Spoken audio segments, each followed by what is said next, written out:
This episode is sponsored by Squarespace.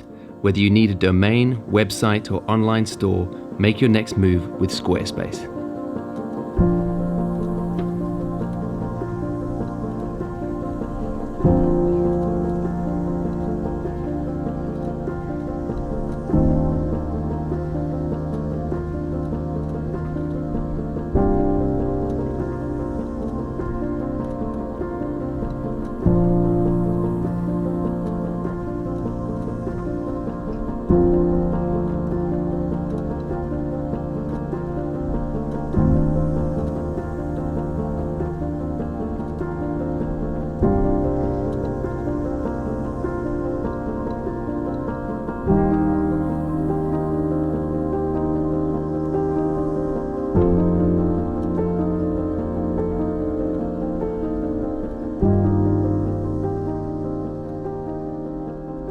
I've been following an Instagram account recently that promotes female street photographers, but I was quite surprised the other day when I saw them post an AI-generated street photograph without mentioning in the comments or in the description or in the tags anywhere that it was actually generated by AI. As you can imagine, the comment section kicked off immediately, but what really surprised me is how many people this particular image fooled. A lot of people believed that it was real and that it was genuine. In fact, I have a suspicion that the people who actually posted and promoted this particular image were also fooled by it, because like I said, they didn't tag it anywhere as AI, and when the backlash came in, they just pulled it down and removed it straight away without any comment. Like you, I've seen lots of images recently from programs like Midjourney or Stable Diffusion, and I have to say that usually I can tell immediately that they're AI generated, but I have to admit, if I'm honest, on some occasions it's fooled me as well until I've really taken a closer look.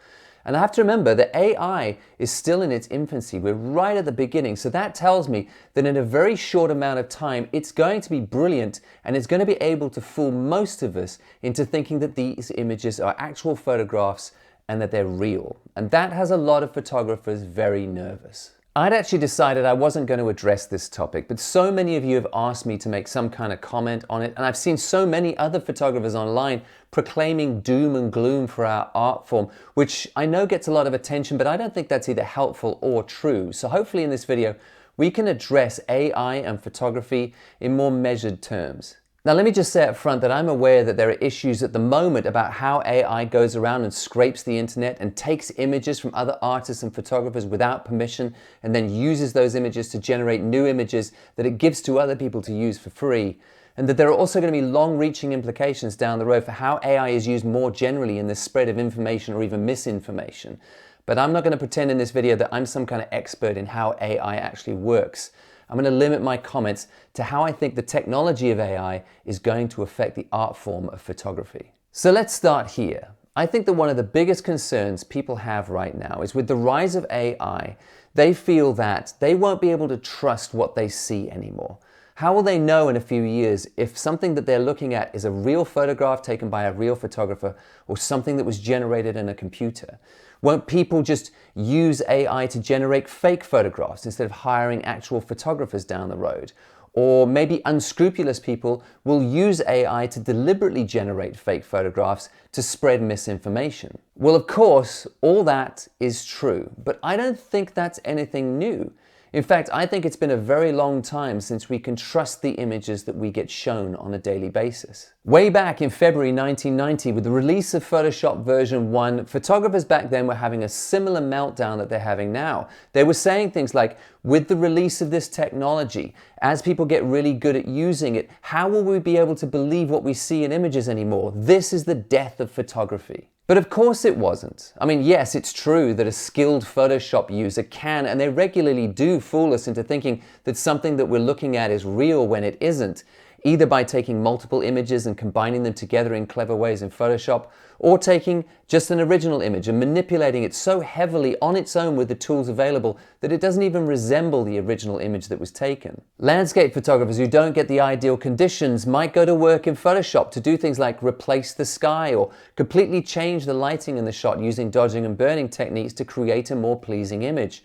Retouchers, especially in the fashion industry, will change the shapes of faces and bodies that adorn our magazine covers, giving us this unrealistic idea of what it means to be beautiful nowadays.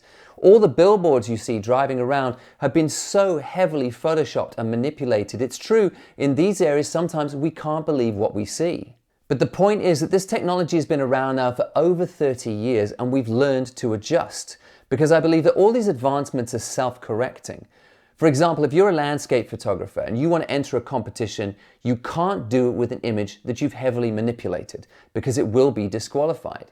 And as consumers, we're turning around to the magazine industry and saying, we're not going to buy your magazines anymore if you're going to show us such heavily photoshopped models. We want to see real photography of real people on your covers. And the industry is listening. And even those magazines that don't listen, we know now to take that sort of cover photography with a huge pinch of salt. And then some industries forbid the use of editing software in any fashion and insist on real, genuine, unaltered photography. Journalism, for example, photographers who work in that space know that if they take an image, it cannot be manipulated or altered in any way, because we, the public, insist on being able to guarantee that what we see is genuine, real, and unmanipulated. If we find out that a photographer has been altering his images in that space, he's fired immediately. And if we find out that a publication has been posting photographs that have been altered or doctored or faked in any way, they're immediately blacklisted. We have rules for this stuff.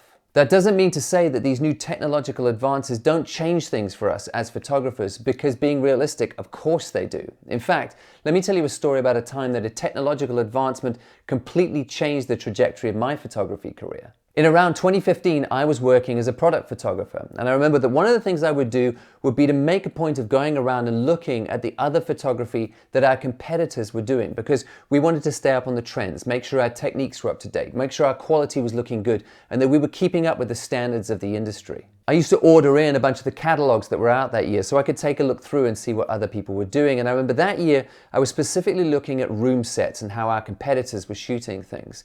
And I was flicking through the IKEA catalog because I always thought they did a great job.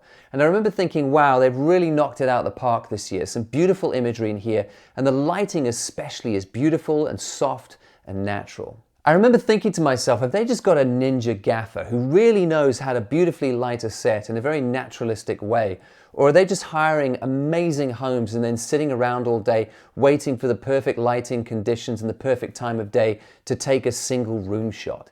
And I just sat there looking at this, despairing, thinking I'm never going to be able to get close to that quality on our meager timescales and budget. So I felt not a little foolish when I went looking for some behind the scenes of how they actually got this imagery, and found out that almost none of the imagery in that catalog was photography. Most of it, the vast majority of it, was CGI or computer generated imagery. But I have to say, it had completely fooled me into thinking it was real. It was a day of reckoning when I suddenly realized my photography career is about to change drastically. Because why would companies spend huge amounts of money to hire photographers like me to create loads of sample products, to bring in on trucks, to hire expensive cameras and expensive lighting gear, expensive locations, and build expensive room sets just to create a set of images, when they could get one person sitting at a computer to create images that looked as good, maybe even better? I knew that there would be some companies who would still insist on having genuine photography of their products, which is great, but I also knew that there would be a lot more companies who would choose to pay a computer artist to generate images of their products from scratch, because the results would be much more consistent and controllable and probably a lot cheaper to produce. And so after that, those sorts of photography jobs, shooting products for big companies, started to dry up pretty fast. Technology was replacing me, but I found it difficult to get very mad about it. I mean, if these companies had found a better solution to produce the sort of imagery they needed, why wouldn't they embrace it? I didn't suddenly go, well, photography's dead. I didn't feel that way. I just knew that I would have to adjust, and I could adjust, because I believe there will always be a need for the real. So when it comes to photography and AI, will it change things in some sectors? Yes, of course it will. But will it kill photography? No, of course it won't, because we'll always want to know whether what we're looking at is real or not. And just like with Photoshop and CGI, we'll come up with systems and rules to differentiate where it counts. Yes, it's true that AI will probably end up replacing some working photographers in those sectors where authenticity isn't as important, just like it affected me with CGI and product photography. And make no mistake, that's tough. But I think we are going to have to adjust, because it's just not realistic to think that we can hold back these technological changes to protect our jobs just the way that they are. But the reason I think all this death of photography talk is so overdramatic is I think there will always be a need for real photography. Some photography as a genre is all about telling the truth. And so human-based, real-world, real subject, real light photography will always have a place. We've already mentioned journalism. AI will be strictly banned from places where we post photojournalistic stories. And just in the same way that we police things like Photoshop and CGI, AI will be rooted out, and that space will be protected for real photography that tells real stories. Street photography as a genre needs to be genuine photography captured candidly for it to fit the definition, and so AI is never going to be broadly accepted in that space.